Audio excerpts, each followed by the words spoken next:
This conference will now be recorded. The issue is that they're all about speed, so they just plot. When they got there, you could visually see that the curve like jumped. They had to put a piece of curve in to get to the elevation that the surveys take. Instead of thinking, this doesn't look right, they just kept going with it. They raised the curve up and then went to a different elevation. Then when, Whose fault is it? well, Mike, that's basically, he's blaming it on Stacy's survey. I said, yeah, but I can't believe that he wouldn't have noticed. I mean, I could notice it visually right down the road, just see it. So when and then I noticed that they didn't put a curb drop at Northwood School, where the crosswalk crosses by their new sidewalk. That was this morning. I called Kenny and Kenny's like, well, it doesn't call for one, they said, or I said, you might want to call and ask about it. And then he called me back, said it doesn't call for one. I said, I know it probably doesn't call for one because when the plan originally started, there wasn't a crosswalk there, but they're here now. You might want to have them tear that out and put a drop. So I guess they're doing that also today. Then they're coming to ours the next time they get up here. Our section, it shouldn't take too long. We only have like 1,074 feet of curving left. What's going on with Bullwinkle's? I haven't heard anything from them. I told them, I talked to them about it. I haven't heard anything. They said end of September before the earliest they can get here. Probably better anyway. Slow it down a little bit. That's fine. They're not? They just got the open. I mean, they closed all summers. They've been closed? Yeah, Bowling's been closed. Oh, bowling's been closed, so they said there's always people there. The bar's been just a bar, yeah. Every once in a while, something funny shows up in the emails, and I just pass it around. Everybody can read it and have a laugh. Hazel, how you doing? Good, how are you?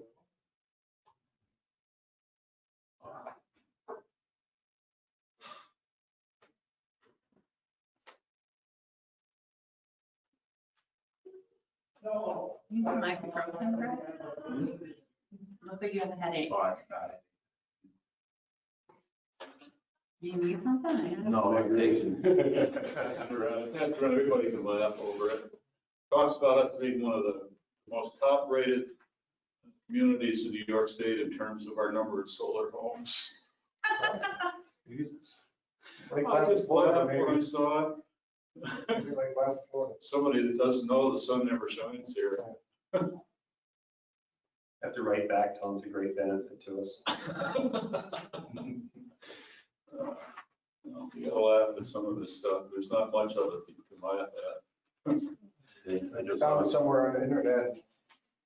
Pretended it was Yeah. true. Well, there's such a volume of emails coming through that are just probably more than 50% of what I see coming through now is because of the pandemic, and they're just shooting this stuff out. Well, did you see Vermont? So if you're from Essex County, if you go to Vermont, they just announced that if you go to Vermont, you have to quarantine for 14 days. If you're from Essex County. Yes, Because of the. couldn't they narrow it down to just Elizabeth County? How are they gonna know? Right? Go to Vermont and do All whatever. the protocols they have, how it spread through that. Yeah. It's, well, Well, luckily it didn't hit something like the water department or the fire department. Can you imagine? you know, Yeah, our guys are spread out. Has to be. Just really making spaces. we've been pretty lucky. But, well, I mean, I guess other than causing problems with it, but I think most of it. I probably could have worked through it. I could have. Is it true that the person that started all this died and the family asked for an autopsy? That's how they found out the person had COVID? In China? No, in Essex. Oh, you mean at the nursing home? That's the story I got. The One person died early. They did Yeah, autopsy. you can die early. I don't know what that's all I've about. been on a rant for 3 days. I'd rather die. Much. Anyway, So then they tested everybody and found all this. So a lot of them must have been asymptomatic, which is the kind I want. well, Most of them ideally. I mean, it's, it's certainly a disaster for that facility because the nursing home is attached to the hospital over there. I mean, even though they're separate. Well, it's a nursing home / rehab facility. Yeah. So they have people in there other than elderly people. And everybody that goes there, they're through that steward at least twice a day. Oh, yeah. Yeah, right. Well, at least it's better than the place to I would go to that one instead Well, of. if you're in lake stewards, you gotta be careful. You let your boat down there.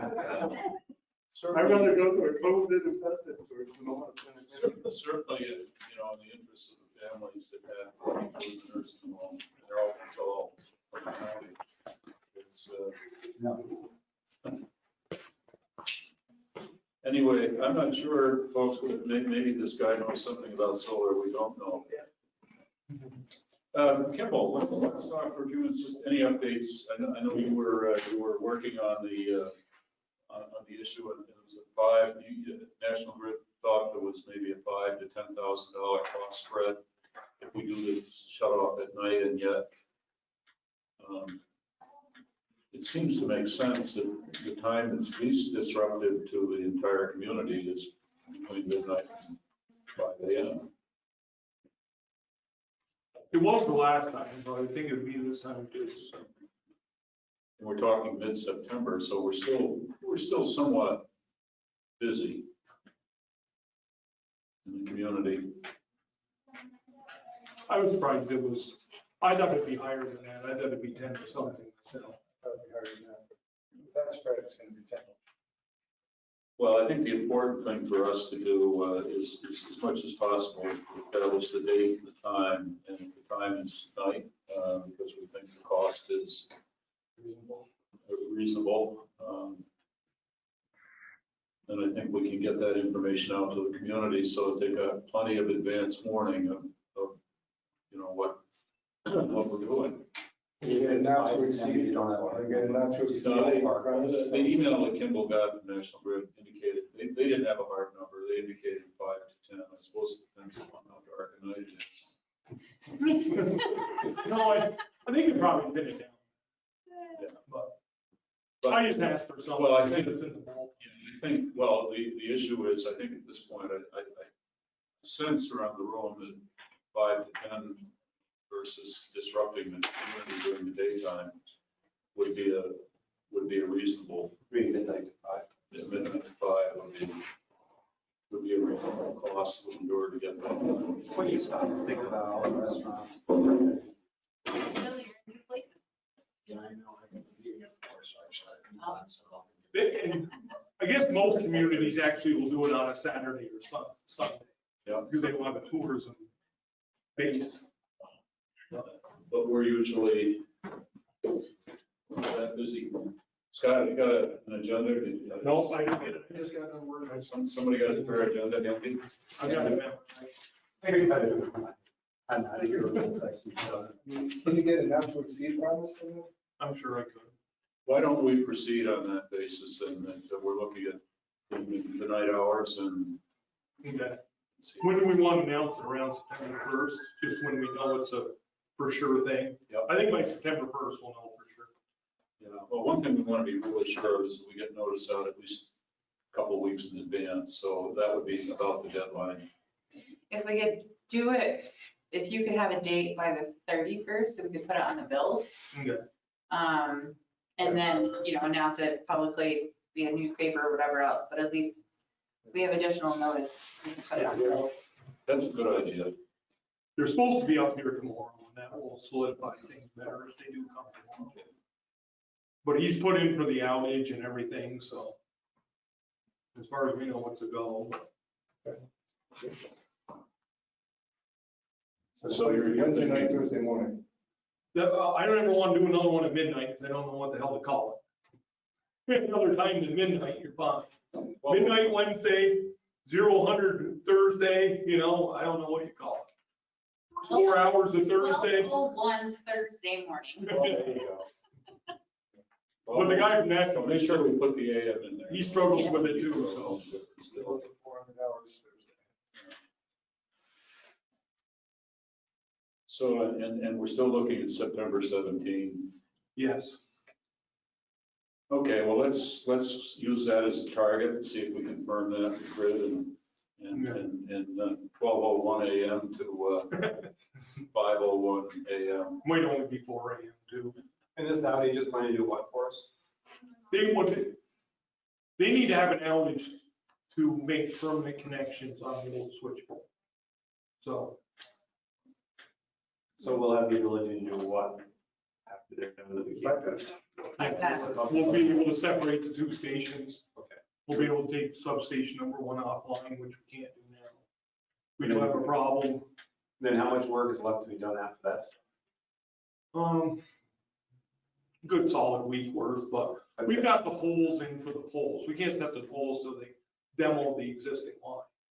But the good news is, I don't know, we must have got a shit batch of poles, or the guys used the good ones and left the shit ones in the yard, but we didn't have 3 good 45-foot poles. And they came in today, so, from a different vendor, so. So we have the pole. It's tentative, it's set for September 17th. Now, is that 17 at midnight or is that 17 overnight? It's just like First 4 parking hours overnight, and 17. no parking overnight Wednesday. It allows us to do it. The 17th. Is Thursday a horrible day, Peter, or is it not as bad as any? Wednesday, night, it's not about, they're busy all the time. It's gonna be inconvenience no matter what. This allows them to do it in one mobilization, because they're gonna mobilize Monday, start work, complete the work Tuesday, heat up the new station Wednesday. We're gonna bring load on, and then they're gonna have the outage at midnight to complete their work. So, We just need to pull cutouts before, because the last time we let them throw the power off on us, we had major problems. Should be generators on before. Yeah, pull the cutoffs and have the generators fire up on their own. It costs some money. Yeah. Make sure there was no way it could happen, but it was just a coincidence that everything at the both plant blew up. So make sure we don't have to pay more than. The other thing I was thinking about is, I know they don't have a lot of ice down right now, but they're using 32, so. I want to give them a heads up sooner than later. Yeah. At least the tentative. The 2 grocery stores maybe. Although, They must have generators. Huh? We'll probably put Oh, something yeah. else on that night just because I don't want burglaries on Main Street when it's just power outage. My clock is gonna reset. I'm not gonna be able to get up in time. Your phone. Yeah, you're. School will be in session too. oh, what about a couple of portable lamps? Yeah. By that time, yeah. I'm sorry? What about a couple of portable lights on the Main Street? Yeah, no, that's what I'm Yeah, planning for, so. good idea. Like we've done in the past. Since the bars will still be open. They'd be serving more beer. Not that quick. It was not that quick. They're open till 3 though. I mean, they could potentially. Maybe not. You're hard to judge. Well, there's no good time to schedule this stuff, but that seems to be the best. And we're doing it still while weather is reasonably warm, so We hope. you're right, we You hope. never know out here. Any other thoughts on that before we move on? If not, we'll move on to a couple of topics that Treasurer's been working on. And one in particular is the Encode 10 project, which you've all gotten some emails on. I'll let you have the floor to be on that. Okay, I sent an email out to everybody yesterday stating that you're gonna get an email from Encode. I've gotten back from some people already. That has a link in it that I need to finish setting up one aspect of your online access. I'm working on the other aspect and I'm surprised I have any hair left at this point because I have to manually handpick everything that you're allowed to have access to. It's not just like a blanket thing that can go on. So I'm in the process of doing that, but that way you'll be able to see, this year's budget, where you are to date on your budget, If you're gonna sign off on a purchase order, you can drill in and see if there's actually money left in that account code for that purchase. The only one it's not gonna work for is Kimball, because everything gets booked to an expense and it goes to an asset, so. Just think if you have any questions about it, ask me, but as far as the regular setup, I have username and passwords for everybody, so those will go out once I have everything set up. But if you happen to get that email from Encode, if you could shoot it to me so that I can finish your They're actually, your setup. it's called Encode Tech. Mhm. And the username will be your email address. That way it's not difficult to get into. But once you sign on to it, there are options, which I'm again trying to figure out because I use the regular portal. I don't use the online portal, where you can add different widgets to it or smart cards. So if you want to leave it up and running in the background, you can put stock quotes on it. You can put the weather on it. You can put whatever on it. If you don't want to shut it down on a regular basis. But I think we're all gonna wanna keep the budget there rolling. But if we have like a report to send you, or if there's something specific, so if the commissioners for the police department want to see the expense and revenues on a quarterly basis, I can have it auto generate and send that report to you, and it'll show up in your mailbox on Encode's portal, so you don't have to worry about it, and it will show up as a regular report instead of trying to figure it out as a PDF when I send it to you via scan. But once you get in, play around with it. If you can't figure it out, let me know and I'll walk you through it. But I'm trying to set it up ahead of time so you don't have to add too much or subtract too much. The normals will be there ahead of time. Maybe what we can do at a future work session is actually put it up on the screen and sort of walk us through it. Sure. I think that'll be good. That's a really. There's some major advantages to the overall village, and that is that our projects will be tracked as projects separate from the budget, although they tuck into it. And it'll give us the ability to not only track the expenses for a project and where we are, but it will also be able to, correct me if I'm wrong, Mindy, a lot of our projects, we sometimes have funding sources that are outside of our budget. It will actually we'll be able to insert those and identify them, and it will keep track of where we are at with grant funding, for example. Yeah, so like the Main Street project, it'll show all outstanding receivables in grant funding and short-term loan. And then you'll have another column that shows what we've actually received from EFC for revenues or reimbursements. And then you'll be able to see all of your expenditures, so that it will make sense.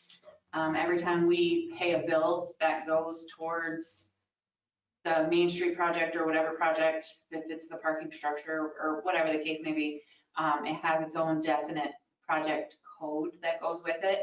We pay a bill, it automatically populates and it shifts the expense over there so that we don't have to remember to do it every single time. Because generally there's 2 or 3 codes per bill that goes out depending on what we're working on. But it's all in the process of being set up. If I have hair left at the end, it'll be great. So it's a big, this particular generation really offers stuff that we've been looking at in the past. I mean, there are other modules that we could buy for the previous Encode system, but they never really did what they were supposed to do. This one finally has integrated it so that I wish, in many ways, I wish we'd had it for the last 4 or 5 years, but we've got it. That's the important thing. Time clock project. So we're looking into a new time clock. We have the new accounting system. We have different time clocks for different departments. We have different timesheets for different departments. And it takes Tracy forever to culminate all of it. And if, like, I take care of the electrics, if I forget to put in somebody's comp time on the actual time card, but I put it on the time sheet, it's not gonna correlate to each other. So we're looking into a different option. I've put Tracy on it. Can't very well use the fingerprint one because in the wintertime, guy's fingers crack. We thought about the face recognition one, but they go weirds and then they don't trace the right way. So I put her on it because she is the payroll queen. That woman knows more about payroll than anybody. And I would never take that away from her. So I posed it to her. And I got a hold of the Government Finance Officers Association, which I'm a part of, and as is Tracy. And I go there every year except for this year because of COVID. And they generally have 4 or 5 different companies. And some of the companies work directly with Encode. It just makes it a little easier in the background. So we don't have 5 different systems running and trying to, there was a charge on the credit card. I couldn't figure out for the life of me what it was. And it was the charge for the time system that's on the computer. So we may not find anything that's better or find anything that's easier, but she is looking into it to see what we can come up with. So more to come on that as we get better information as to what might work and trying to come up with something that will standardize. And it's always, it's interesting that you wouldn't think within our departments that it would be any different, but sometimes it is. It has been. Well, and like in the police department, we have built-in overtime. So instead of Stacy having to go down and write in the built-in, it'll automatically shift itself over. It may not be any better, but it may be better. So why not look into it to see if we can't upgrade and make life easier? And then they don't have to sit at the computer and punch each other, punch in their codes and whatever else.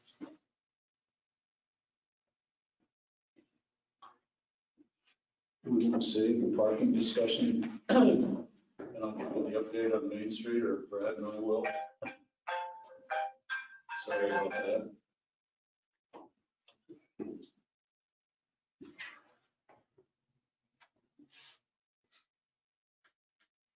On the Main Street construction, we did have a meeting, what, a week ago, with with 4 of the contractors. It's a pre-bid meeting with the contractors to answer questions they may have. 4 or 5 of them. Preparing for bidding. And probably the significant things that we came out of that meeting with were, number one, we're not going to, the bid opening date has been moved from August 27th to September 23rd, which isn't necessarily good news, but maybe it makes some sense in that the material and the responses from the state DOT are taking time to work through. There's a substantial amount of that still going on. We don't necessarily need the work permit ahead of the bid opening, but obviously it would be helpful to know what the state wants when we sit down with a contractor. Probably the biggest single thing that the contractors, I think we're in general agreement on, is the idea of suspending work in July and August. I mean, there's a balance point, so you suspend work and your mobilization up and down or start and end happening literally 2 times a year. It's going to, I have no doubt that it's going to add cost to the project. Also, we don't know how much yet. I think to a person, they were indicating that 2 years was going to not get the project permission. Is that okay? Yeah. Basically said, right? All the contractors in So agreement. 2023 comes into play now, and without having the bids, without having a contractor to sit down with and actually work through this stuff, we're really, in that sense, we're on hold until we have that state, and then we as a board are going to have to figure out, what and how we want to address it from there. And in my mind, and I had that discussion a few minutes ago with Ivan, was whether there are any aspects of the work that can continue throughout the summer. I mean, we did sewer lines. We did slip lining that went well beyond the 30th of June.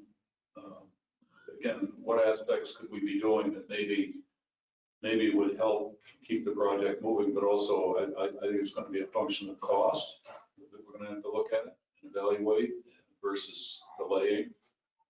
But we're getting close. I think we were disappointed that the bid date got pushed back a month, but in view of the questions and wanting to get the best bids we can get, probably what we have to hope for. Do you agree, Peter? Yeah, it's been unfortunate, it keeps getting kicked there, but the DOT questions are legitimate, most of them. They are.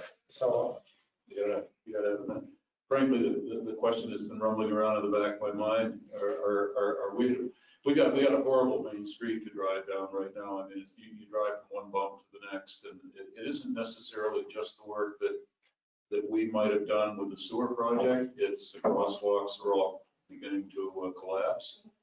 And, the street's a mess, no question about it. So, and it looks like it's going to remain that way at least this winter. But, one of the questions that I was tempted to pose to DOT is, you guys want Route 86 all cleaned up for 23. How quickly could this project get done if it were not? Because I asked the question about why DOT was taking so long. I said, ordinarily, municipalities don't do this kind of project. She said, usually we do them. And I said, so you would put in a water main? And obviously they would do a stormwater system, but it might not be what we're trying to do to get away from flooding our basements. But Brad and I were having that discussion a few minutes ago, and I'm just thinking, we depending on the outcome of the bids, we may need to tell DOT to just take it and run, put a skim coat down or whatever you got to do and get out of here.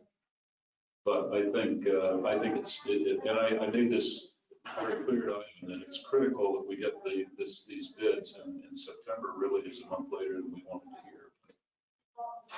Understanding the DOT stuff, and if the project doesn't start this fall because of the way it did, then we actually gain a few months to work on some of the other issues, but that may give DOT more time, and I'm not really happy about that either.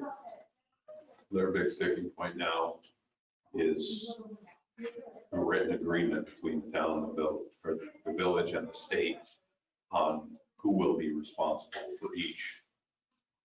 The stormwater system, for example. Yeah, they want every single aspect of Main Street in a written agreement. You mean when it's done? They want it like now, before. But I mean, when it's done, who's responsible? Yeah, like the storm grates, who's responsible for those? Is it the village or the state? Is it the curbing? Is it the village or the state? The sidewalk is the village.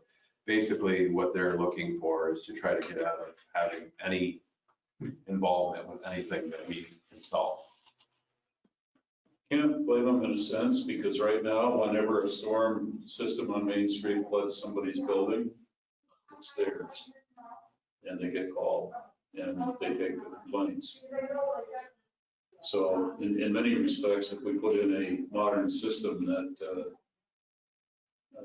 we probably aren't taking that much risk. Their big issue is maintenance. They do not like to have anything installed that requires maintenance because they don't do any maintenance. So they want something that flushes itself completely clean. They don't have to come up here ever. And they understand the system's going to require quite a bit of maintenance, and they just do not want to be involved in that. The curbing, they wanted us to take that, but we're not sure on that. We're trying to. I thought we gave into them on the curbing, and Well, we gave in to them on going with DOT curbing because we had different heights than they wanted. They wanted 6, we wanted 4. We gave in to them on all that, but they're still trying to say, well, you got bump outs. What if our plow truck hits it?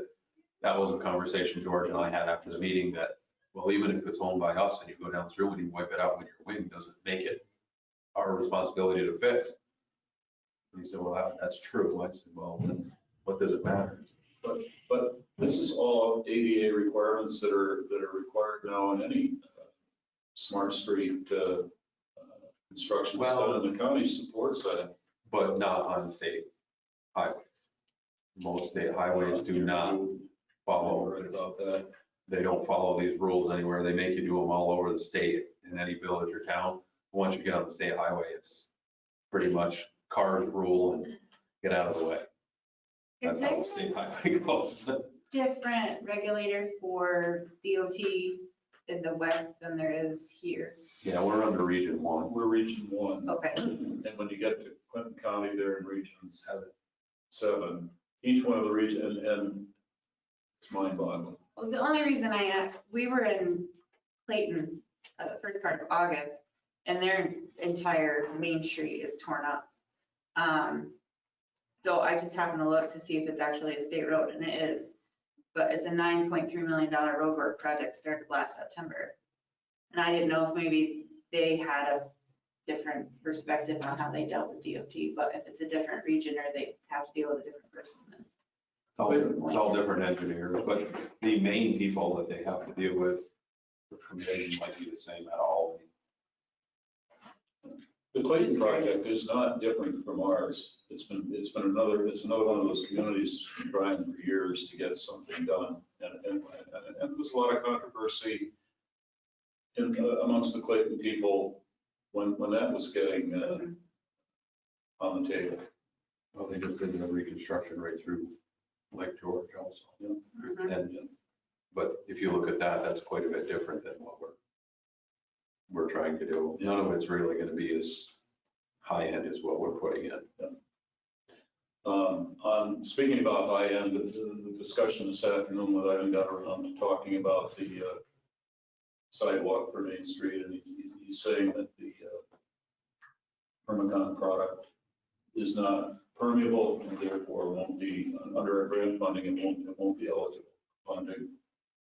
So he's back to Teco block, and then he was talking about the cost of granite versus the cost. I don't even want to mention the number, but it was a big number. Now, the cost between the granite and the,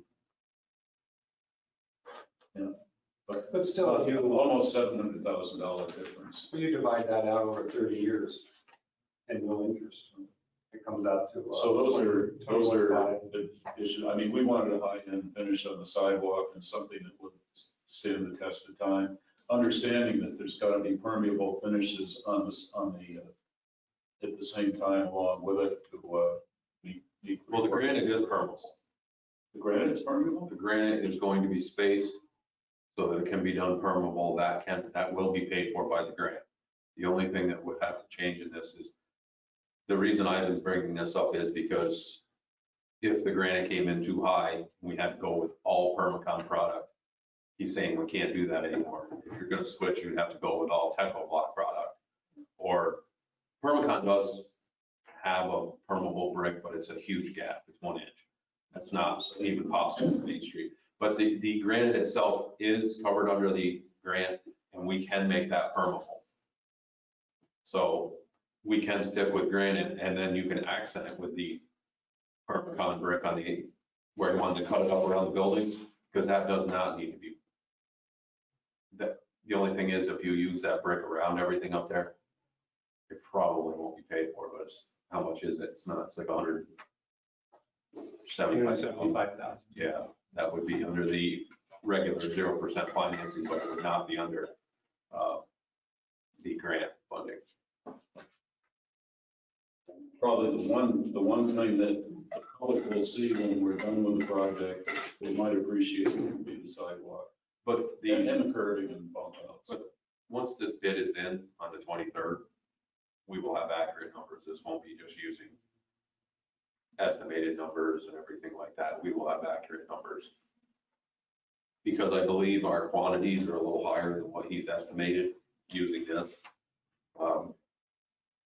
I know they're doing really trying to sharpen the pencil even more down at the granite company in Osceola. Good. And Patty's talked to me about 10 times on this. That's good news. So they really want their product from locally to be on Main Street and Placid. Shoot from the hip, no chance to think about it, but how many of the pallets of the Cambridge bricks what percentage of the Cambridge bricks have we sold? A lot. What, over 50%? Yeah. 60? Just plus we've used a bunch. So where are we, what do we? We had about 100 pallets. We're probably down. Anita told me 49, but you indicated you. We used some at the, We're down. at the fountain, and we used some a few other places. We've replaced some bricks with them. So we're down to We've 30, used some. 35%. We probably have. Plus what we've already have sold that's not gone. There's at least 10 or 20 pallets that are sold that are still sitting there. I don't think Is it fair to say we move 60 to 70% of it?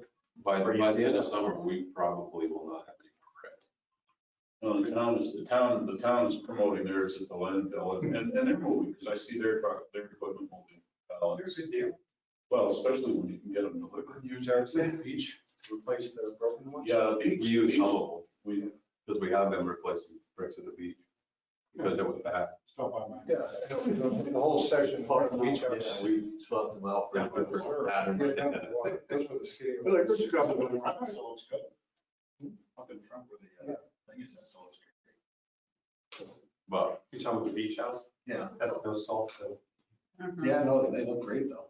But some of them are still already going Yeah. though, despite the fact that it had no salt. well, down in front of the beach, it's surprising how many are going. Oh, he's talking about up on top. Up on top, It's yeah. still the reef going even with no salt on it. the tops are still The popping. funny thing is, when you get around on the section going up Mirror Lake Drive, those seem to be in better shape than the ones right there in front of the beach house. That's which led me to believe that we might have had a bad pallet. Yeah, Don't know. tried to argue that. It didn't go very well for me. But nevertheless, I mean, the other problem with that stone is for public sidewalk is the joints are Joints are too big. too big and a dog catches its claw and it breaks a claw off, or Baby carriage. baby carriages or High heel. ladies in high heels. But we don't have many high heels, so. Brian staff wearing them. But anyway, that is on that. I think you're all aware of the fact that we did issue, as you saw at the last board meeting, a letter regarding the waiver of 5.6 from the land use code. And although I haven't seen the details on it, the town board did not support the waiver, so that stays in place. And it looks like there will be 37 low-income housing units associated with the Southside Center project. Some of the discussion that I was seeing seemed to suggest the town somehow is going to step into the management of it, which also corresponds with information that we're getting from the Development Commission. The Housing Committee, the town may be looking at acquiring someone to become a housing manager or whatever we call that title. I think it's, from what I can see, it's good news. We're not undermining our objective to provide for low-income housing. I did receive today a description of the Regan project over here, and I'm actually impressed with that. And that one really goes to and addresses the issue of lower housing for lower income people, down to 40% of the average median income for the housing. So if it's 55,000 is the household median for Essex, you can do the math on that. It means somebody earning basically less than 25,000 would be eligible. It's the tale of two projects. Yeah. So that's 60 units. Again, they're not all low income housing units, even in that structure. There's several different categories, but the max is 80%. Mhm. So that is definitely geared toward our lower income families. I don't know if anybody's talked with him or dealt with him. Very, very nice guy. Betty Little brought him up here 2 years ago when we first were looking at the university games. And he did a project over in Plattsburgh, I think it's called the Homestead. He's done a lot of projects on the lower end of the state, in Connecticut, New Jersey. Very knowledgeable about how this goes. And I'm just looking at the framework of how the funding is done on this and the use of federal and state low-income housing resources that are available. it's pretty complicated, but, and basically, he didn't rely just on the Camoin study. He did another housing eligibility or housing needs study that's done within that industry, and it corroborated what Camoin had indicated, but went into a much deeper analysis of how much was needed at the various different levels of median income. So, so far, it looks good. So with that is, before we go into the discussion on parking fees and that, is there anything anybody wants to bring up otherwise right now? Ken? You sent an email to us about the property next to the MBT parking lot. You said you might discuss that today. Anything more on that, or do you want to wait? Yeah, we knew, I think when Peter and I met with them a few days ago, we knew she indicated they had decided they wanted to sell the property. We discovered when we were meeting on the property with them that the footprint that we needed for the plan that we currently had developed took way more of their property than we were expecting. I think that's fair. So, and as I look at the survey again, Peter, really the only portion of their property that we want is that's a 2-parcel property. And the parcel we want is the easterly parcel called parcel 2 at best.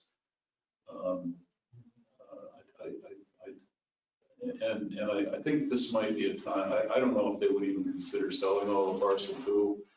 We know we need about, we're hoping to verify that we need about 35 feet at the top of their lot and maybe 20 at the bottom. It's a tapered piece that we need.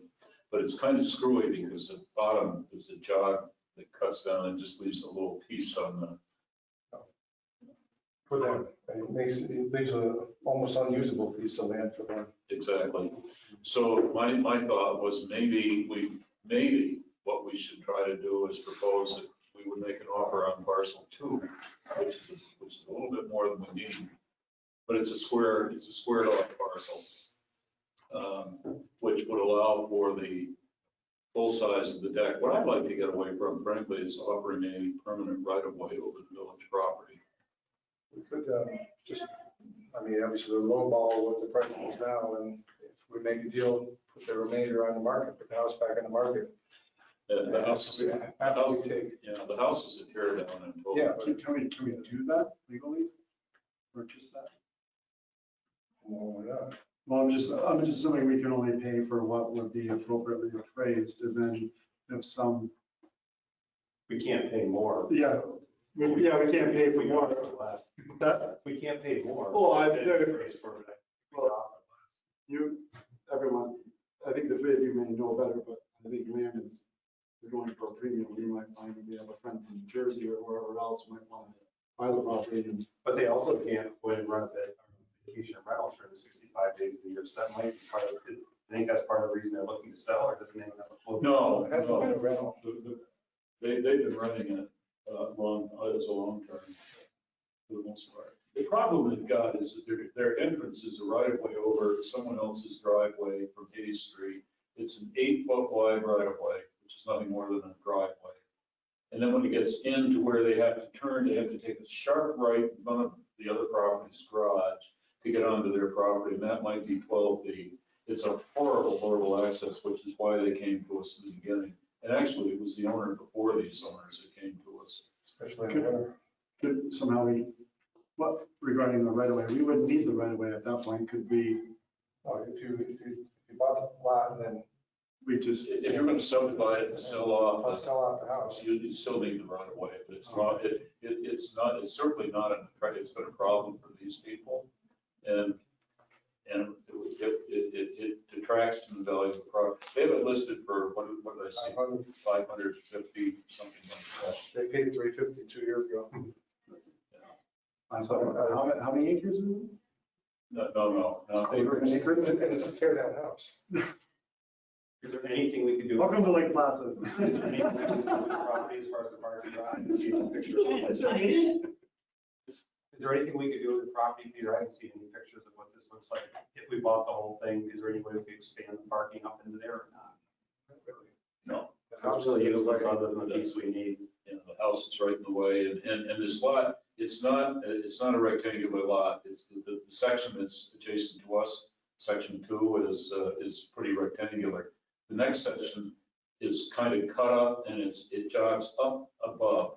So it just doesn't make sense. So could we, if we divide it, could we sell it to the surrounding properties and subsidize the cost? Is that what we're thinking? Yeah, but again, the house is tear down. Well, we could tear it down. Brad's got a whole bunch of machines. It wouldn't be hard. It all depends, you know, if you get it for a song, you're not gonna get it for a song. It's like Placid, like you said. No, I don't know, they can't get. and these people are from Long Island. They are used to the prices they have it listed in. I can't imagine anybody buying this unless they had a better access to it. Exactly. And whoever buys it's got to talk to us. Episcopal church, that like Main Street. that comes 8th down. Street, So, Does it apply? trying to find It's it. right behind Sobeys. there's a brown house. No, I got a survey map in the office. You're welcome to look at it. But, you know, it's just the way it lays out up there, it's awful. Sewer line runs right through it too. And other than that, Sewer But line. like I said, I'm almost inclined to not want to even suggest to them that, you know, that we'd be receptive to a right of way. Because that's going to be a permanent impediment or encroachment on the village property forever. So moving forward, Try to get we're- the sliver of land and pay them $100,000. So that would be worth it. But I think beyond that, it's just not a workable situation for us. We can talk with that. We can have a discussion with that, I guess, with that broker, but actually maybe we'll discuss it with her first and see what she does. Looks like there's a cottage on it too. Mr. O'Neill? Oh, there's a small cabin on the back corner of it. It's tipping over. It's leaning against a tree. And there's a garage, a little barn, that means there's a white pine tree holding that one up. It's in rough shape. But, Houses on piers, in the 1800s. we will see if we can engage in any kind of conversation that makes sense. But basically, I'm not sure whether this is an opportunity or not. The other option we're looking at is trimming back the, I don't know where Jim is on this right now, but we were looking at trimming it back by what would look like at least 10 parking places, which would still leave us with 90 on that upper, in that lot.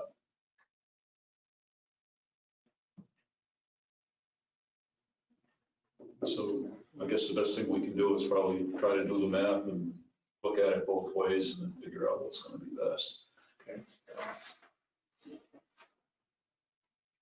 Okay, with that, anything else before we get into the hot topic?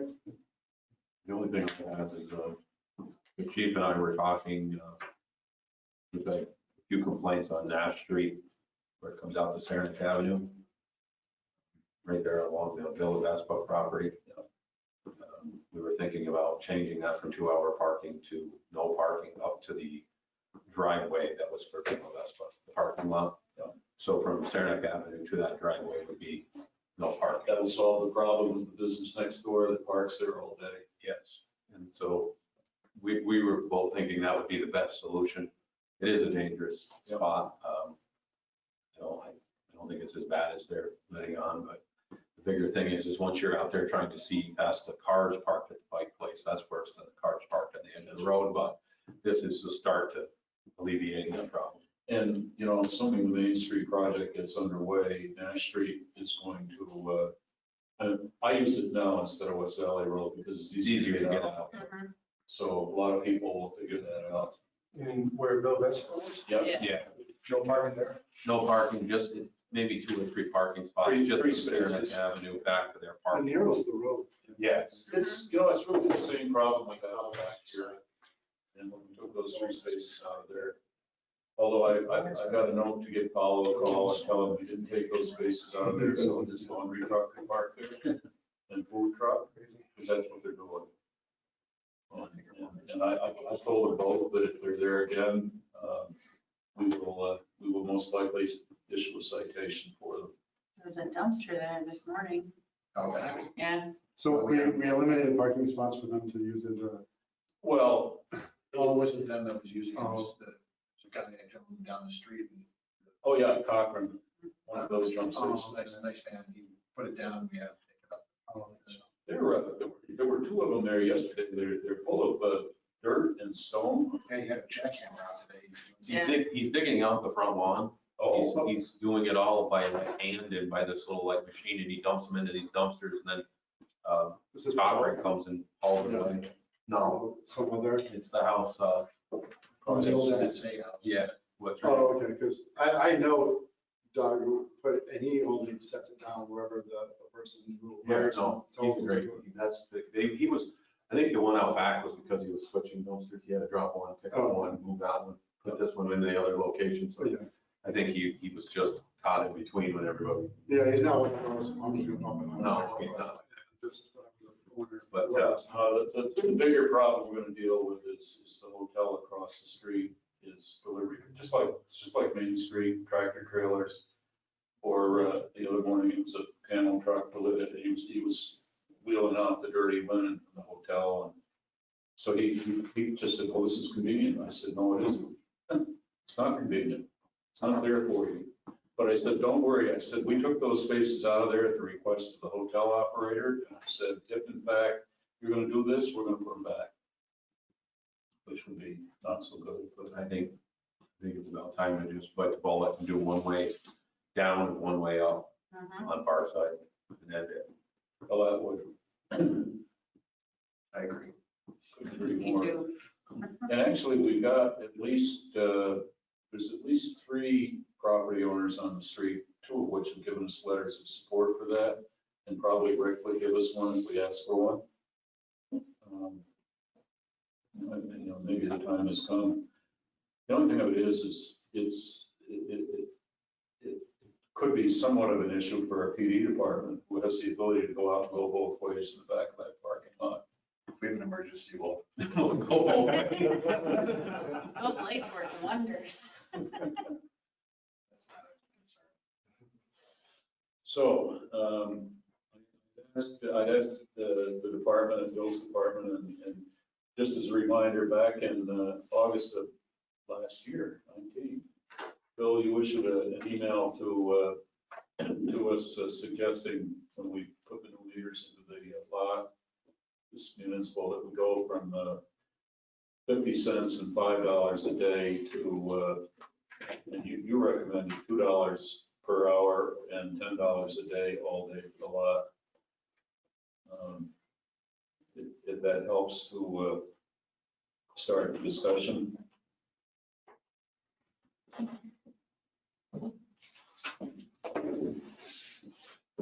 When are we looking to do this? Art, any, No, I know, when do we plan on, I think it's long overdue, but when are we planning to do this? It's up to us. I think- I guess there's an idea, I guess let me rephrase my question. Does anyone have a rough idea when they would like to do it? Is it immediately down the road? So do it Thanksgiving before the winter season.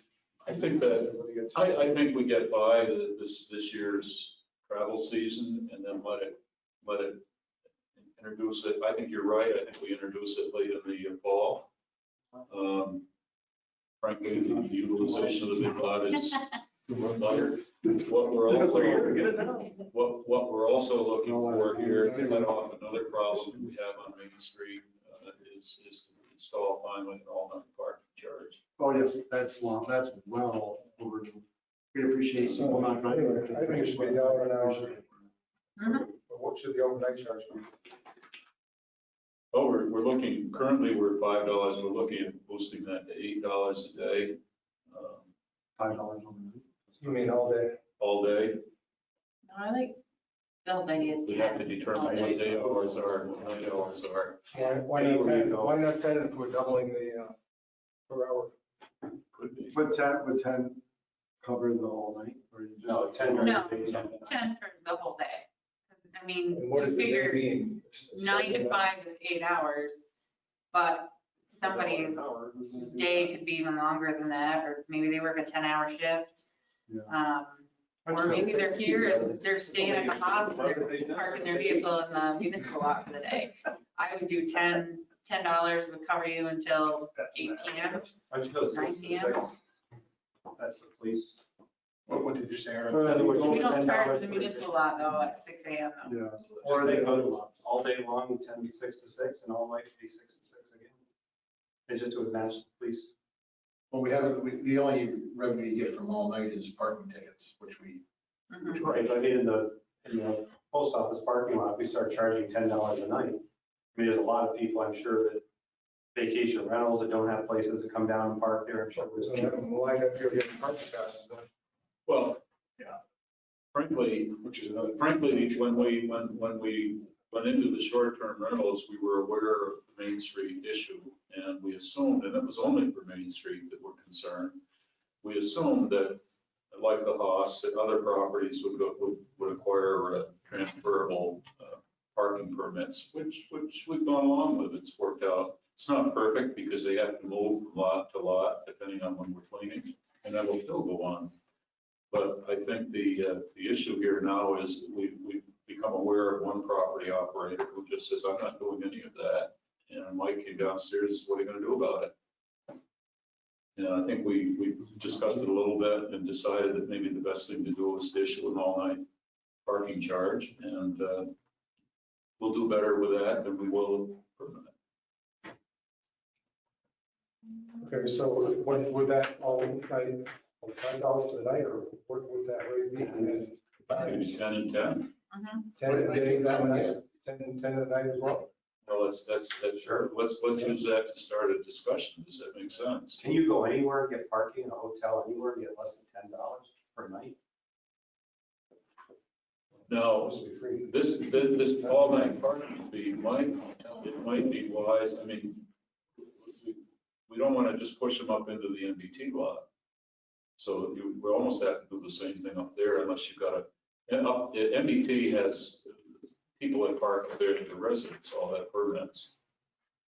So it'd be sort of a question for Janet, but you're gonna actually change the village law by adding that overnight parking, if I'm incorrect. I think you guys are able to change the fees Mhm. to add the overnight. I think you'd have, it's a question for Janet, I think. But then I think also that we might, for a certain sect, we might be just pushing them onto residential streets during, from April to November as well. So like, we might be just, that might be lesser, but who knows that we might be pushing people onto residential streets to overnight park. Well, another option might be to apply the all-night charge in the busy season.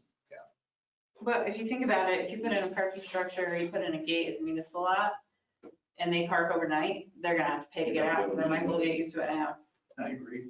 So that's another way of dealing with it. I mean, the last time we looked into it, and it's been a while since we revisited this, but I think you and I were talking about maybe ATI.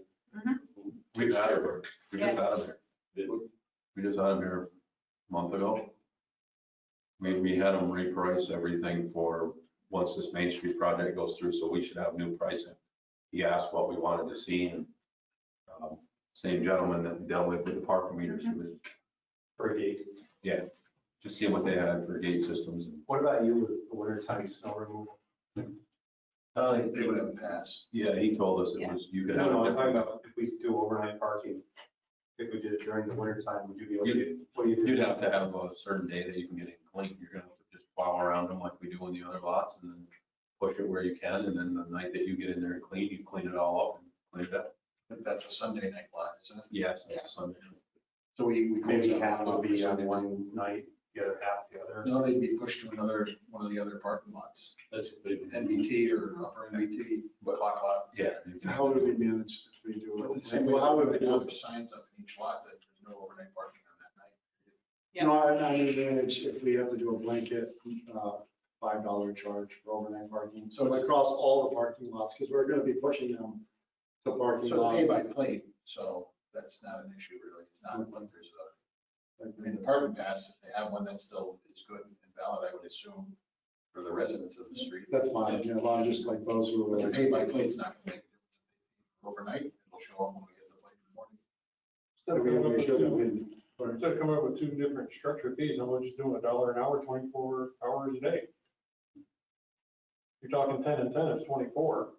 You just do $1 an hour all the time, every hour, 24 hours. In the lots, but not In on. yeah, in the big lot. Pay for what you're there. Just pay for what you're there for 24 hours a day. Instead of getting it too complicated. How, what if they only pay for 6, or if we have the gate, that's one thing. But like, No, but to Scott's point, if you come in at 2 o'clock in the afternoon, you know you're not gonna leave until noon the next day, you pay from 2 until noon. Yeah. And when you buy For something 20 bucks. like that, you don't have the ability to leave. We're trying to make it simple. Because every time you come back, you just have, No, you have the No, ability to you- leave because yeah, it's paid by plate, so you come Yeah. back and then you come back, you pay. still out. Well, no, like, No, say you're parked in the municipal lot and you paid for 24 hours to be there. And you left and you had to go to the grocery store and then you came back and you parked back in the municipal lot. You're still covered for 24 hours. 24 Now, if you go from the municipal lot and you go park on Main Street, it's a different zone and you're supposed to pay more for that. what if they leave and they come back and it's full?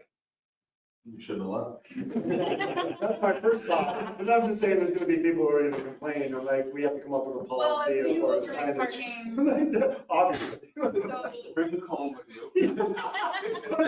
Ask the hall, he's gonna come up and put it in his spot. it's not my space. I mean, that's a risk that you're gonna take. If it's, We should have. if we signage, do that's all. overnight parking in every lot, then we're gonna have to make every lot the same $1 an hour. I Which think- right now, NBT is more than the municipal lot. Municipal lot. We've always tried to push them to the main lot, so the only thing that I would say is we zoned everything else $1 an hour Mhm. and then left the main lot $20 for 24 hours or something, so you get a bargain, so you're pushed down there. Maybe that's a better way to do it. I don't know. Scott's way of simplicity seems to make sense though. It's Yeah. pretty simple. Well, people are going to go as close as they can. And people don't have to worry about which time zone they're in. Right. And then, but then, you know everybody's gonna pay for more than what. If you plan on staying there for any length of time, you're gonna pay for extra.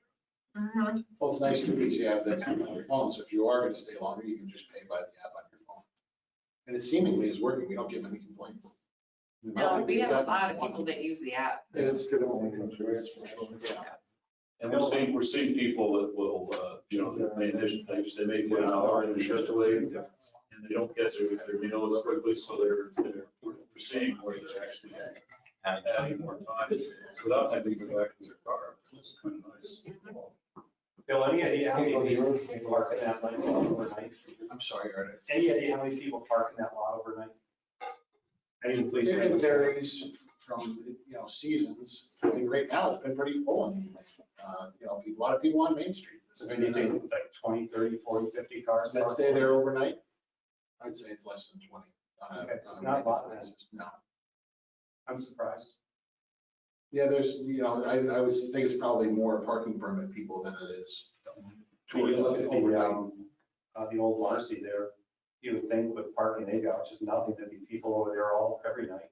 Not every night, but they do use it when they have their overflow, they direct there, and they are, from the discussions I've had with the hotel operators, they're very careful to tell people what they need to do, as far as fees go. Well, I think too, in the bars And I open guess normal again, you may rarely have the you same may issue. see people because leave their you've got no vehicles parking. there overnight We if should they have were that. vacant. Maybe it was a Not bus. check it. Yeah.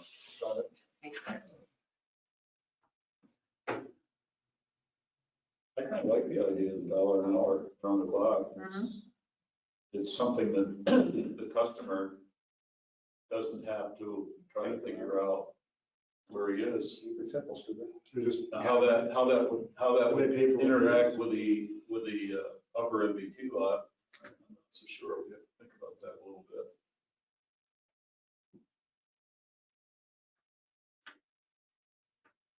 And what happens now if you have a permit to park and you can't get into the NBT, you can go down and use the big lot.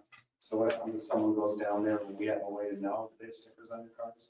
They have something that hangs on their visor. Okay, so you know when you go in there and you see Yeah, something. but it's hard for us to monitor, like you say, somebody's parked there, and I think people park there on a fairly regular basis. So it's hard for us to go up there and say, all right, well, there's actually empty spots here. And then if we get out and talk to them, and they say, well, when I was up there was no empty spots. So it's difficult to say, so we just allow it to happen.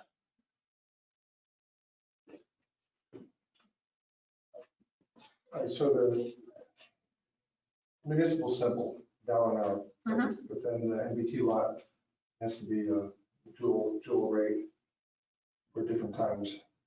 I think It has to be $1 an hour as well. And NBT, we would probably during the daytime would keep what we have on the main street. And then just from the time it normally shuts Yeah. off to the time it turns on, So we're it'd be $1 an hour. That way we're not monkeying around with rates or times or whatever. We'll just say from the time the clock stops to the time it starts up again, we'll just do $1 an hour. Okay, so those two things are solved.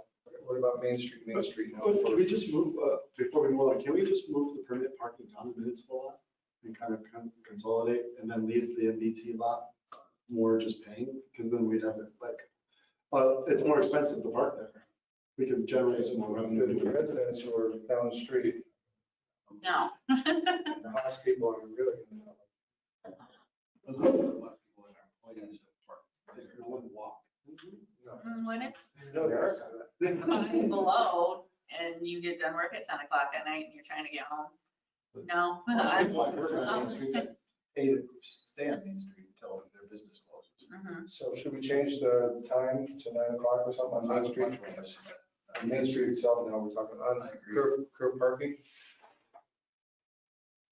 The meters stop when? That's all we can do. Do that around the ball too. Well, technically, the meters stop at 5 o'clock because everybody on the street knows what time our We changed the time. Right now, we have them set to stop at 6 on Main Street.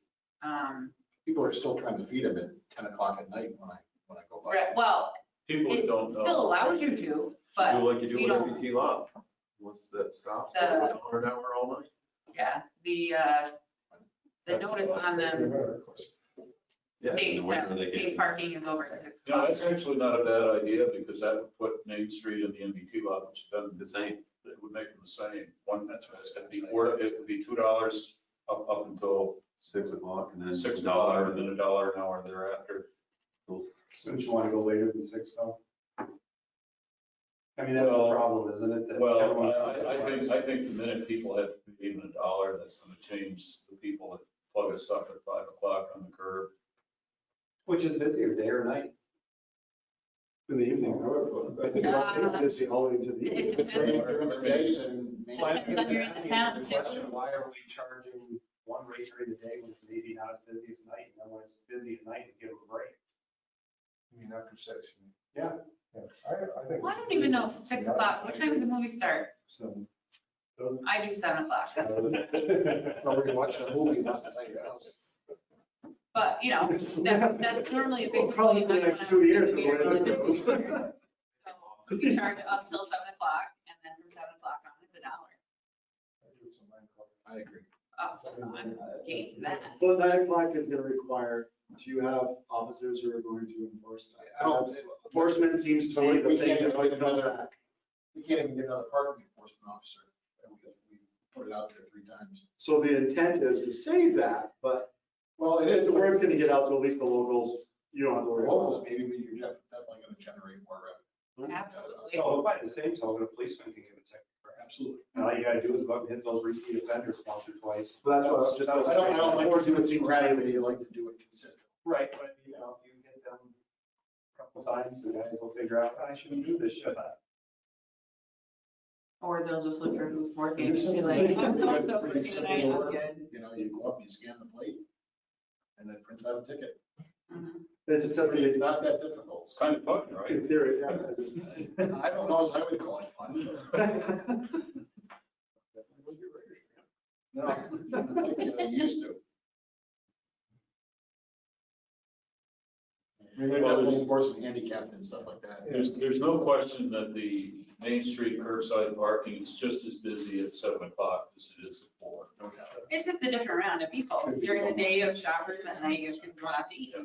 Well, isn't primarily our problem with everyone knows it ends at 5, so when eventually we're back up to a certain capacity of restaurants, it just seems the employees kind of work their way in. So don't we want to just mitigate that a little bit, so extending it to 7 or 8 prevents them from doing that? Say that what? Oh, the employees of different restaurants, they know that my shift's at 4 or 5. I can roll in at 5 and park right in front of their restaurant. Isn't that what we're always trying to avoid? Yeah.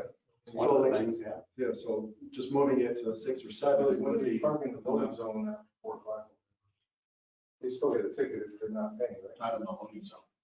No, but- Yes, they would get a ticket if they're not paper plate, but once Jason goes home. Yeah, but they're supposed to pay the meter. Yes. Even in the loading zone. It's considered, that opens up the loading zones to park. So I would think that would be primarily what we want to address. We need to hire a new parking enforcement. I don't know. Somebody. In theory, we would have that because it's, But in the meantime, we'll get more revenue, Jason. Tourists will feed it. Well, prior to changing it to 6 o'clock, when we had it set, I think it was 9 o'clock that the meters were on till, our revenues were way higher than they are currently because the tourist doesn't know they're not supposed to, that they're not going to get a ticket. So they feed the meter. That's right. Now, does the local know, hey, I can run into the store, or I can go out to eat, or I can go to a movie and nobody's going to give me a ticket? Absolutely. But the tourist doesn't know that. But when we switched it, now it says, oh, I don't have to pay. So they're not going to feed the meter. and the one And some thing, people don't look, but. no, and that was one of the issues I did, when it said explicitly, you don't have to pay after this, and I can see how the revenue would drop. We just want to make sure that if we start to be more diligent with the enforcement, that we're consistent when we are diligent, because then that raises the ire of the locals. Mhm. Because they're like, I parked here 4 out of the 7 days, and then the 5th day, I just get a ticket. It's like, even though they're in the wrong per se. But it's And just I'm like- sure we'll get complaints from the locals because I've been doing this for the last 15 years. I've never gotten a ticket after 5 o'clock. Well, now you do. Don't park there. Well, and if we do this, it's going to benefit all the village taxpayers because it's going to lower their taxes. Yeah, it's additional revenues. Subsidizes them. I don't know if I want to say lower. No. Not going to raise them. All right, fines, did we leave that at $25 last time? I can't remember. For, no, It's still at 25, but I think it should go up. That's cheap. it's super cheap, but there was a reason why, if we had to have a public hearing or something, I No, thought. we did something, we can now act on it as a board. We don't have to have a formal process. We can just make a resolution. We need a public hearing for something to change the law. Only if you add another law, but for, I think it was like. Modification of the current law, you Change know. it to Yeah, The fee structures and the fines are able. yeah, we passed it. Janet says it, we passed it.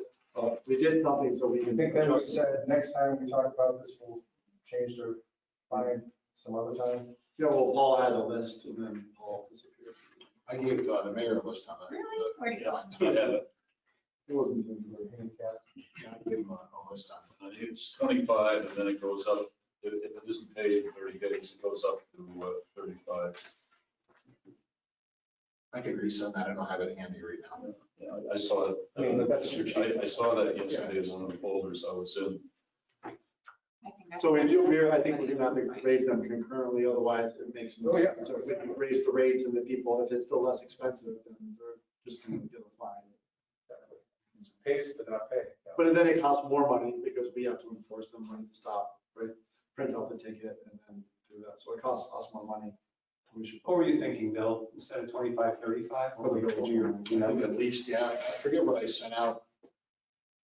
I'm But it trying to was find sort of it. compared with the, the cost of living, basically. We haven't raised them in over 10 years.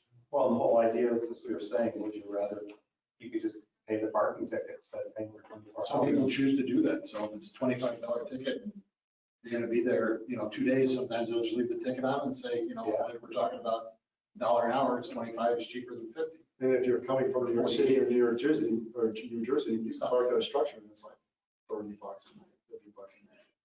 We used to. If someone's there for 2 days, you can't ticket them twice. We do, Yeah. but you know, sometimes we'll have them towed. It all depends on the Where situation. they are. So I'm not sure that I got any consensus on the Main Street. What's your opinion?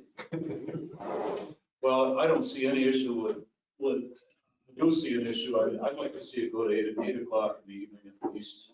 Okay. Because that's really, what that covers is the dinner hour, and after 8, it becomes more people that are out. Yeah. But if we go to a 24-hour charge, it seems like we keep the $2 an hour up until 8 o'clock and then go 6, or even 6. I don't have a problem with it, and go $1 an hour. Well, then But there's no overnight are parking. we stopping at 9? But wait, well, wait a minute, we've got to be a little bit cautious here because Main Street we have to clear the street in order to. There's no overnight parking, so we should. And currently, the law is not clear. I mean, it basically says from November 1st to April something, you can't park on the street after a certain hour. I think Main Street, 2 AM is actually what the time is, but we give them a grace period because the bars are open until 3. you get that last call at 2 AM and then you got an hour to get out of there.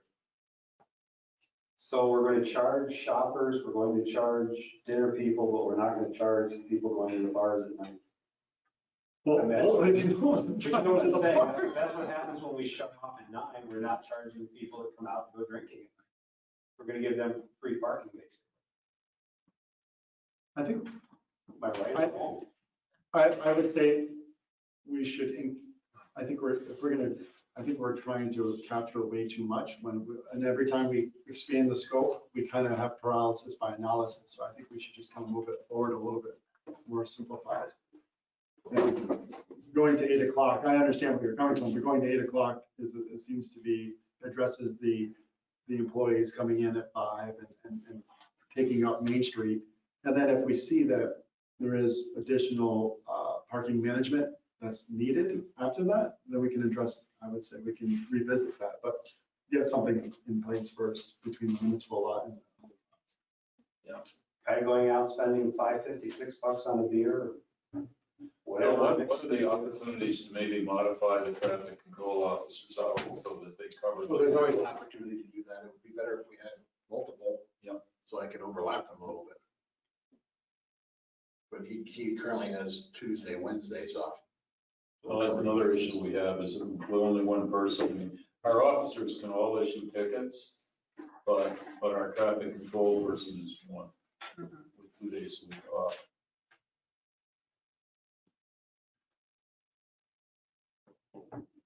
And you really honestly, like, my reservation is to go a little extreme with the overnight parking in order to like address some of the short-term rentals that are utilizing or abusing the space. And there are others that. Frankly, you're right, and one of my motivations for thinking we should do it is the property on Main Street that told Mike she's not bothering with any of that. Yeah, I hate to like really punish those that are, but I understand if we need to be consistent. Hate to punish you. Those who went, maybe had a few drinks and are being responsible, but I guess $10 is much better than a DWI and thousands of dollars of losing your license. So I guess you need to make a choice. So I guess I'm all for it. I'm afraid of doing all too much too soon where we, I understand. Well, one of the issues here that works in our favor is that whatever happens with Main Street, which now probably won't start until spring, but there are a number of things that we will probably be doing with traffic and parking. So coming out of it, we ought to have a game plan that says, here's where we are now, here's what needs to be implemented during the 2 years or so that we're in that issue of construction. And then whatever we want it to be ultimately. Obviously, the gated entry systems on the lots is the ultimate goal here. And that reduces the pressure on the traffic control officer. frees them up to do. So can we get an updated proposal and, Yeah, I mean, he could probably. Yeah. He met with Ivan and I. You talked to Jim Fredericks, right? Or did you talk to the guy who owns it? Years ago, it was 250, I remember There's that. two of them here. We don't know. I know Jim called me and asked me a couple questions. Well, if you had two One parking of them lots, was, two gates, gentleman, they get rid of cost. Oh, certainly Okay. the bank lot will have a gate on the upper levels. I still have. Paul? Okay, so. The one from Okay. years ago. Yeah. where it's getting so it's this huge thing that Winnebago's gonna launch. Yeah. And that's the other good point. We were I think that's so excessive. charging Yeah, a little some bit. cars. Right. I have construction. I still have it in my brochure. Your village. Then you must have like a whole like restaurant. What's that? He just came up during construction to keep, because he's doing the gate at the. Might not be a I peak think time, So that's especially why when we it starts till Thanksgiving. over And then people are ready. originally. Then you're gonna go to construction. Right. That company, Keeping it simple Yeah. for right now is probably the best thing. He might be more information. Just the thought.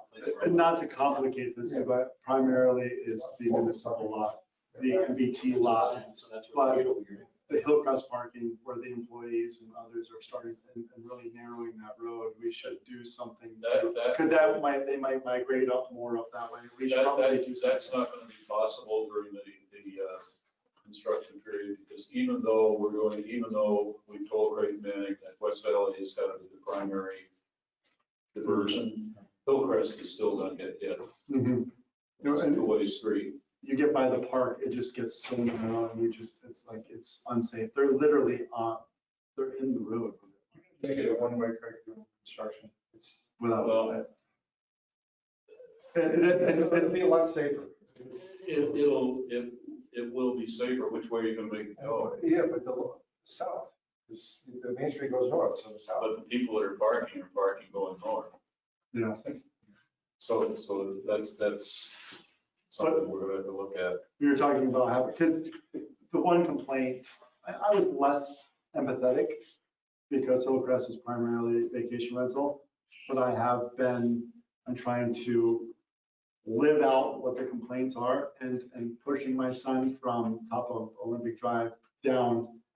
It's extremely dangerous. Like I literally have to ride on people's lawns to get out of the way when two cars are passing simultaneously. That doesn't seem, I think we should address that however we can. You mentioned something about going one way and having the sidewalk, not actually, a physical sidewalk, a fog line or some space where people can walk.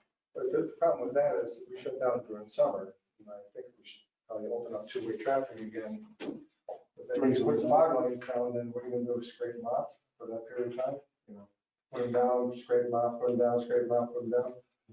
I don't have a, To like Yeah, line of sidewalk basically on maybe one way. there's South. tape. There's tape that you can use. That can be peeled out. Reflective tape. This would be triple the traffic Yeah. in the south. we can continue, people survived. It is a legitimate concern. You can't walk. You're immediately trying to get to the side street, Marcy Road or wherever to go. Any locals, whether case national, maybe or whatever, locals don't have issues. Yeah. To go the other way, I mean. I got to tell you, I grew up on Hillcrest when I was, and it used to be just two concrete pieces of a lane each way. And there's never been any walking space, but people walk from the hotels, the old Grandview Hotel up there, would walk down that street at night. And it hasn't changed. It's like, especially like not this July 4th, but the July 4th. Well, we didn't have People walking traffic. down the middle of That's where I say the Model A's didn't drive as fast. That's, Unless you cranked it really hard. You're right, although it backfired. But, I mean, we did not have the volume of traffic in the classes that we have now. That's one of the big differences. I mean, Sunday afternoons, the Shea Boys and I used to use Martinville as our own private bomb run. Speaking of that, And that's even dangerous too, people walking up and down the middle of the road and just. In the Lake Placid News on the back cover, did you see their training for the luge on the incline? Yeah. You know where that is? Is that the ski jumps? Yeah. The road, yeah. I couldn't figure it out. I couldn't pick anything out of it. I think it's at the road where the ski jump parking lot is, and then there's like a wall. Okay. Yeah. So if we try to construct a resolution around what I think we learned at night, we know we can develop a resolution that would, that for the municipal lot would be $1 an hour, 24 hours. And again, that is its own zone. The NBT lot, $2 an hour, $1 after 6 p.m. I think that's what we agreed. Main Street, I'm not 100% sure what we did. Well, we were just talking, we're not gonna start till November, then we're not gonna allow it in the winter, then we're gonna start construction next summer. Yeah, so overnight parking is Is it pretty really much the a time good point. you institute that? Let's see if we can write a resolution around that for the board meeting. In the meantime, I'll give Janet an alert just in case there's something that we missed. So just to be clear, I mean, this is not a panic reaction, but we need to, we've talked about it. The issue was, well, I mean, we're coming into the end of the summer here, so we've got time to really work on it and get it right. If we get a gate system, are we gonna move those meters to Parkside? And if Yep, so, are that's you my gonna next allow question. like parking on Parkside? Today, the permit parking spaces were all wide open. And when you're asking about a gate, can you find out how much 2 gates cost? Mhm. What Well, the real question is, once you've got the back office, Right, what is the will it second support gate? multiple gates? And I think the answer we learned a few years ago was yes. right, so what is the second gate gonna cost us? Yeah, and we already paid for the back office for the enforcement, or for the, The other thing I Parking think we meters should look at, we put permits, parking spaces into the steward slot when we were getting complaints that we didn't have enough spaces. They're never used or hardly used.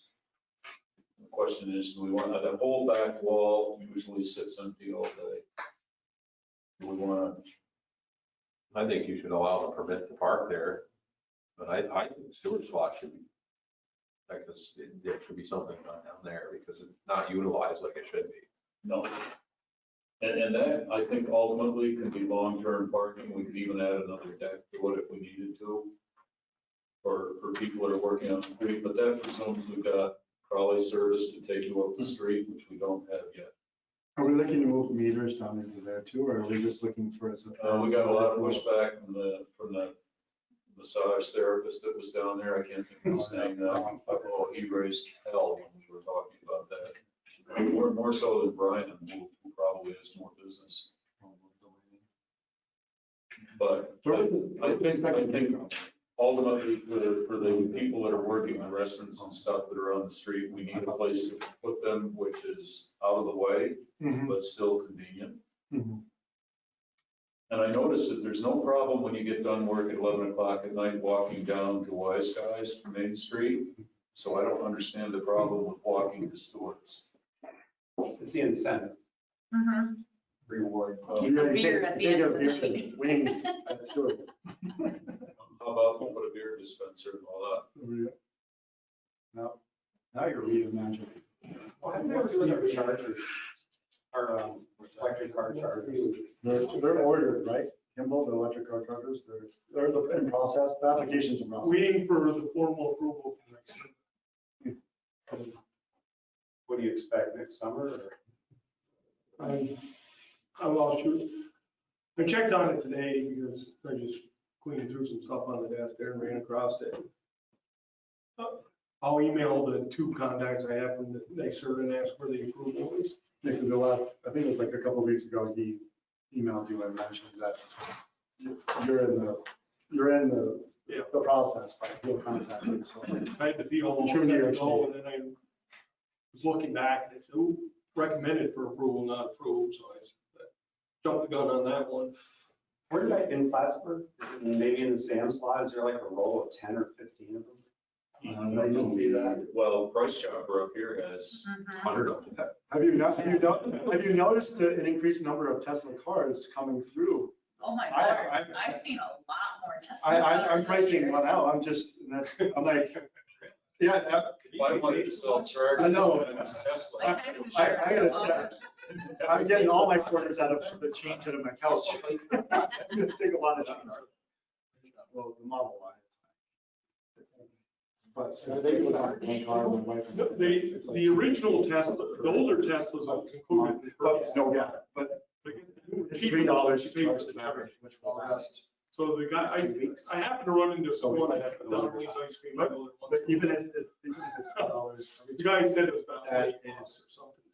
probably No, a third to a fourth less than How long you does pay it charge for. last? You can charge a volt. You can charge a volt. It's like, No. they always have The software. Tesla for, The one I was looking at, Model Y, we only charge a this Tesla. gentleman was testing it, he Tesla literally was just slid down the charging hill, with the DAC. all-wheel drive. It tackled it. No, the ones we're getting I'm from like, Nicer no, are not Tesla. So the battery chargers. Just regular. When not. There's no, there's I no. don't think it handled People need to charge their these roads when it, when, in the worst case scenario. I'm like, this is nice. Where's that? Hey, guys, Sounds perfect. Oh, we sorry. got 3 conversations going on here and nothing is. They're all about Tesla though. But I'm saying like, we got a couple of Tesla, and I was telling Peter, like Teslas generally are those are more affluent too, than if we had those chargers and spend some money if we had some in the municipal lot. I know there's an exclusion. Tesla's cheaper if you factor in The gas, the electric, if it's cheaper, the gas versus gas. you were 5 cents a kilowatt, and generally when they do the calculations, they say the national average is anywhere from 11 to 15 cents. We're cheaper. We're significantly less expensive. But we're gonna charge them a lot more. What's that?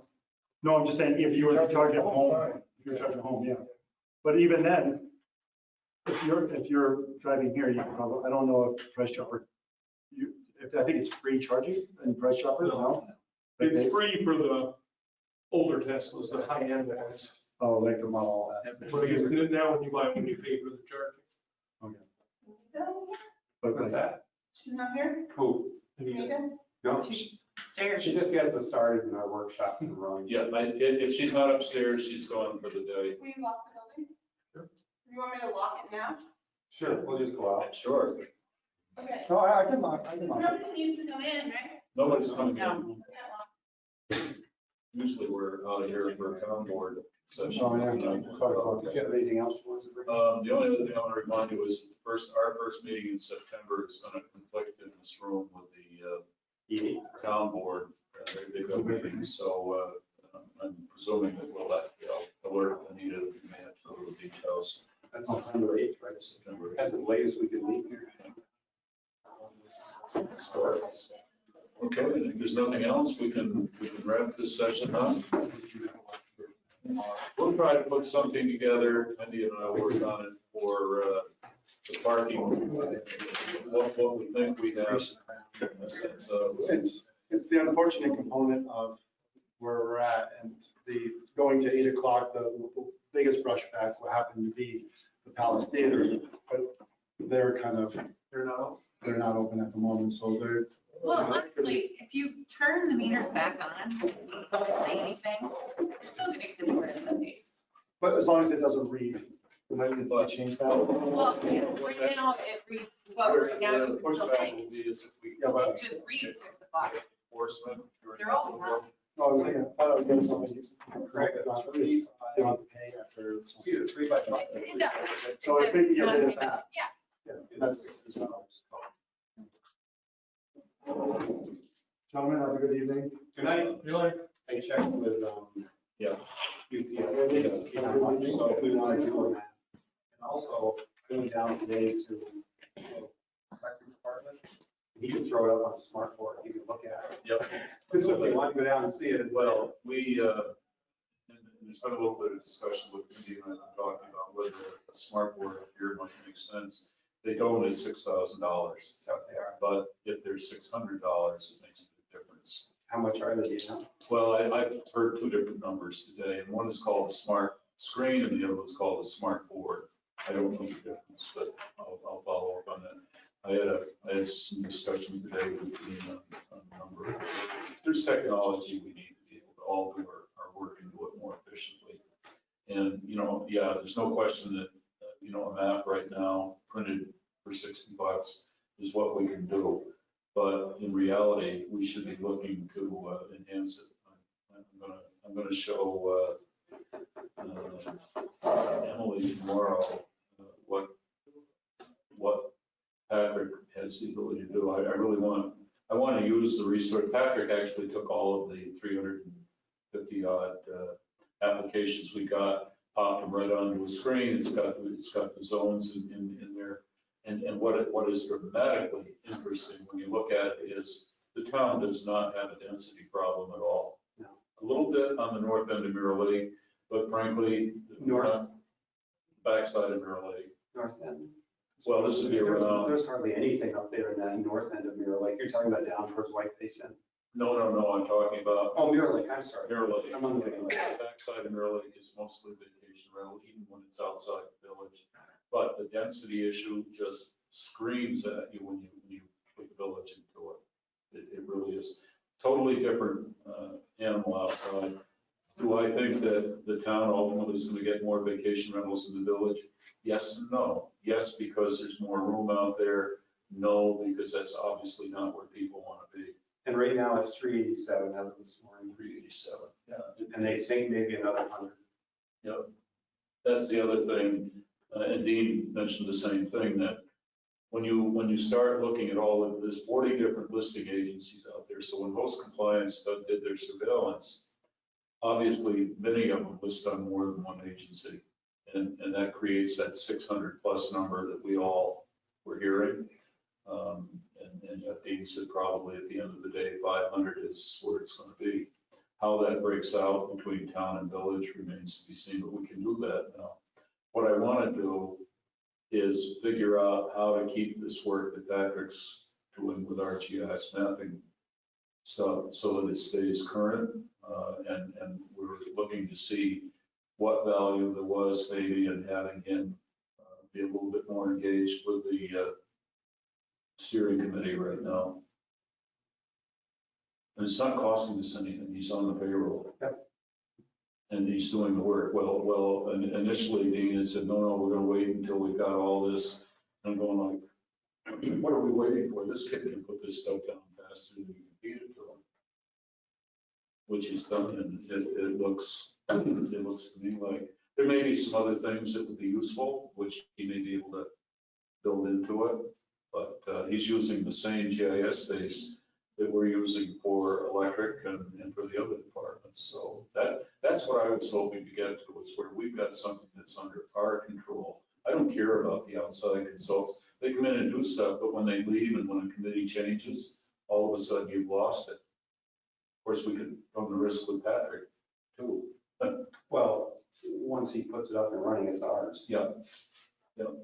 So, we were talking a little bit today, and this is more a town initiative, and I haven't volunteered the village at all yet. Dean was talking about the housing coordinator or housing manager, whatever they want to call him. That's part of the deal they apparently have cut on the cell science project. Well, and let's take the fees from the vacation rentals too. So, so there are some things that, we should be able to use our own resources for and be a lot more knowledgeable than we are. But I'm sharing it with Emily because she's the point person for the town, basically. And get her up to speed with what we've got that we're willing to throw into the project. Maybe that'll help. There is discussion on, and again, I think you're aware of this because you were at the meeting this morning. They had it, but they're going to approach the two boards with a letter and ask for some kind of a timeout. Well, the word may have to follow the law, but where it is. But anyway, Jay and I spent some time with Dean this morning, and that's what they're going to do. My concern is I don't want to see us throw ability into another panic. What issue?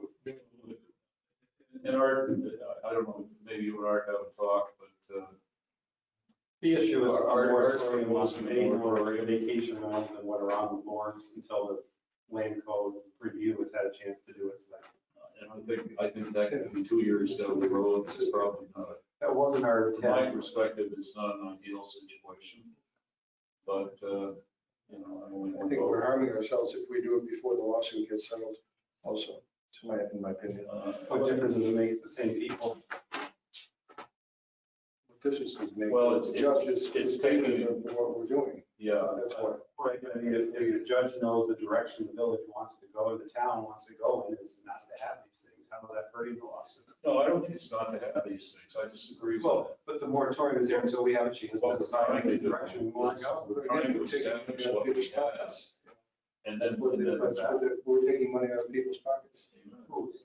If you lived on Hillcrest and you have. Right, but we're you not want to saying turn you your can't house, rent it. and you were told that you can't turn it into vacation rental, you're taking $100,000 out of it. Isn't that the whole intent of trying to get affordable housing? But, yes. Well, you can't have it both ways, which way you want to go? That's what I mean, that's I right. think we want both.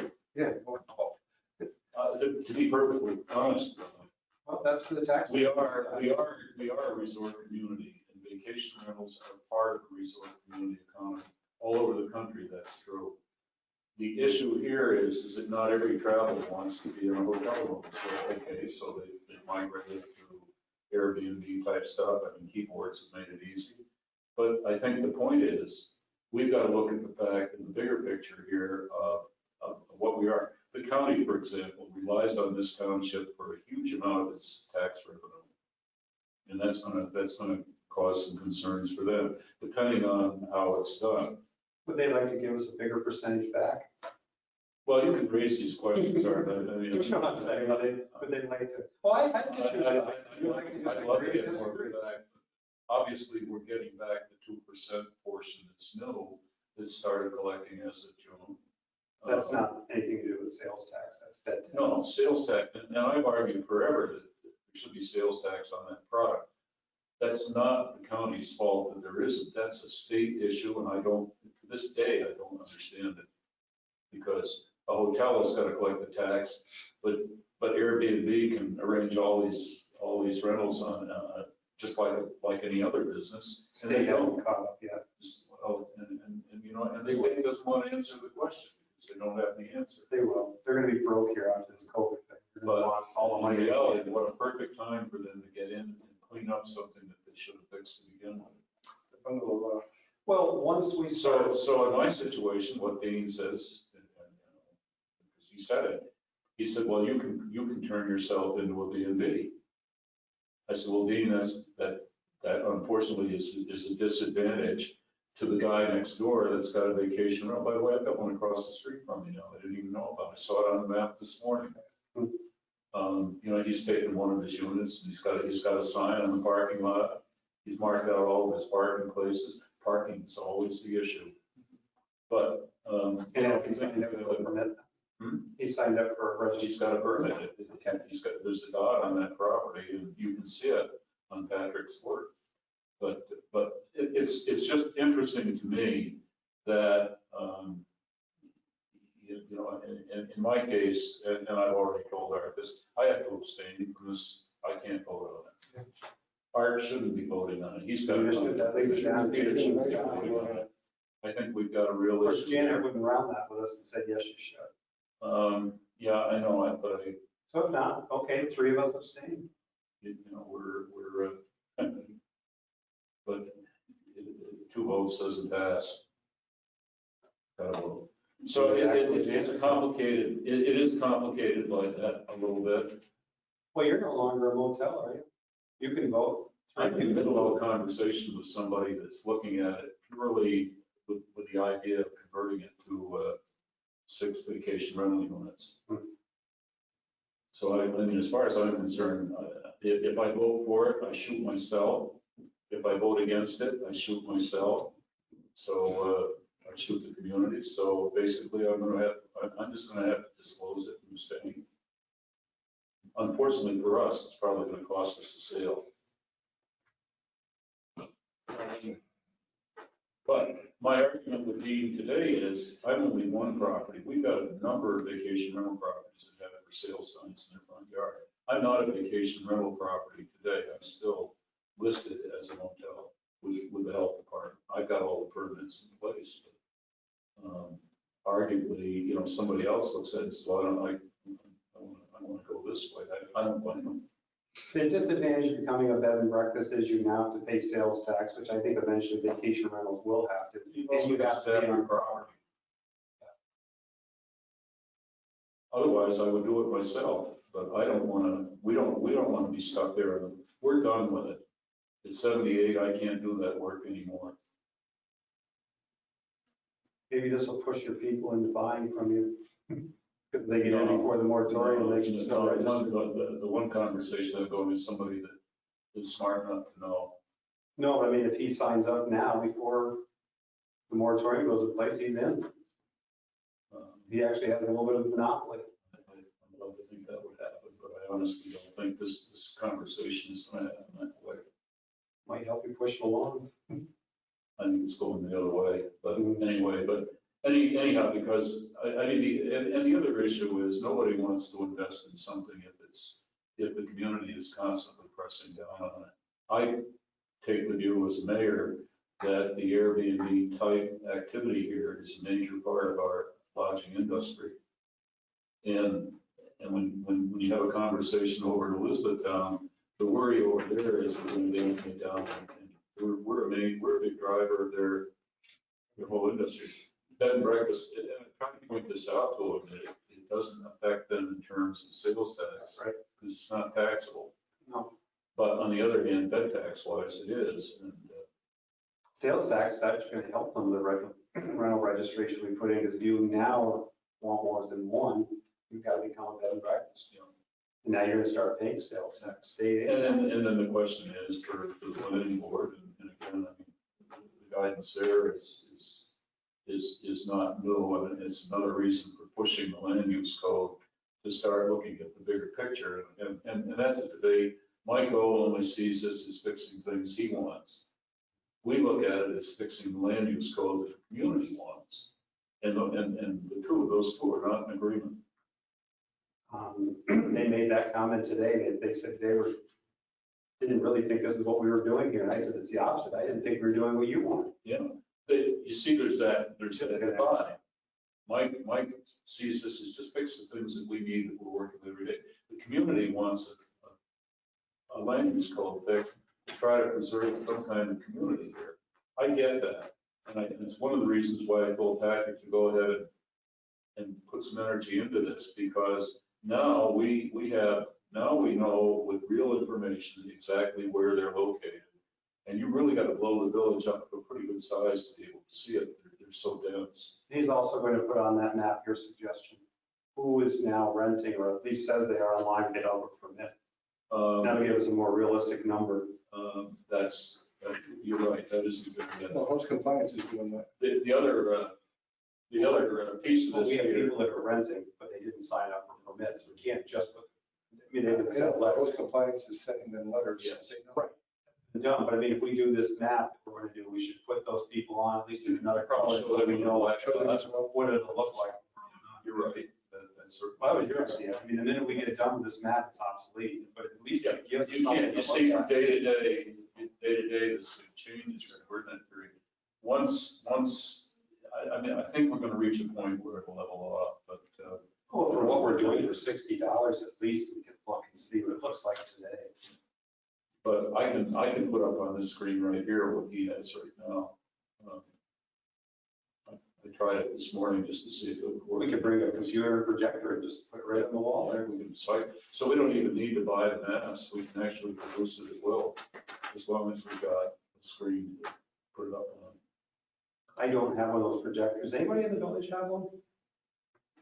Dean has one. He can come in and do it. Florida had one they brought to a meeting over at the beach house, and we kind of have thought that maybe we've got a cool one, but it won't work with a laptop. Dean has one that he uses. He could bring it in. Yeah, his is pretty good, because he was saying he could use the new one. His is pretty well shot. You know what's expensive on those? Is the lamp.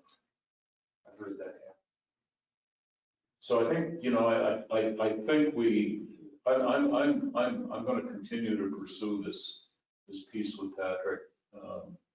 I think really it's just, like I said, we own it. It's not costing us anything to, Got it. additional to go other than this time. What I am concerned about is, and hopefully he won't be around here for a couple of years, because these kids are smart, got to play.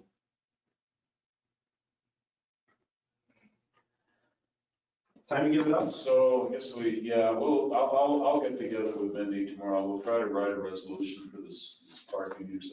But did I hear we really are looking at starting at like November 30? If you're talking Main Street, it's not. Well, here's what I'm just wondering, because then you got the merchants that start bitching at you because of the Christmas season right on top of it. Well, Although we're not changing the rate on the meters. No. It's still $2. Yeah. What we're doing really affects the overnight. So maybe we're okay on that. I'm gonna bitch, Craig. Can't get it I right. know, but you guys are gonna be here after March, I'm not. I may or may not. All depends on the voters. Well, that's true too. Might just be you, Peter. You and Peter Roy, No, not Peter, right? Jamie Rogers. We've got Paul Sprack and David Campbell. Himself. I gotta go call Barbara Mark. About I know she just called me, asked me to call her back, so trying the way up, the line was busy. Tried again. But you want me to shut that off, Craig, or? Yeah, oh, I didn't, yeah, we're still actually, all our conversations been recorded. Good night, gentlemen. Thank you, Peter. So, first thing I do is here with the people. Yeah, I think you can do it there. Should ask you, okay, go down to the bottom in the center and hit leave.